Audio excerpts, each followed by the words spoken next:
neck led to the damage of nerves of sensation, whereas nerves of action were normal. Now we will study about the structure of neuron. Neuron is divided into cyton and fine projections. Fine projections are of two types.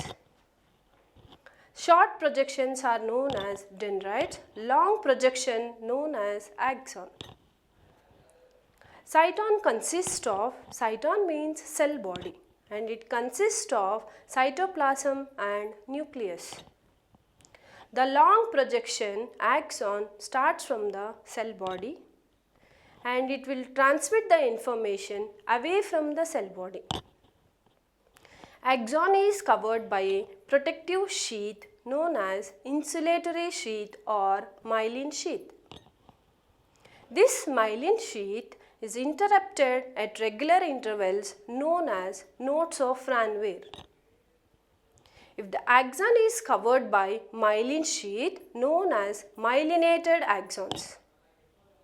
If axons are not covered by myelin sheath, and then they are known as non-myelinated axons.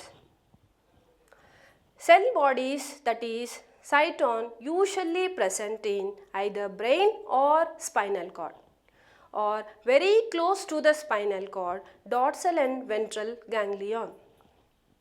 In the brain or spinal cord, we cannot make the differentiation between axon and dendrites. We all know that nerve cell is a structural and functional unit of our nervous system. Our nervous system consists of nearly 10 billion neurons. We know that neuron is a structural and functional unit of nervous system. Nervous system consists around 10 billion neurons.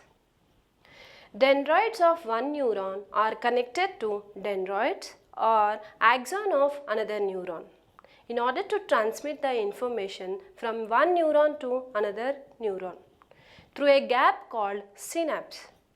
Synapse is a functional region of contact where information is passed from one neuron to another neuron.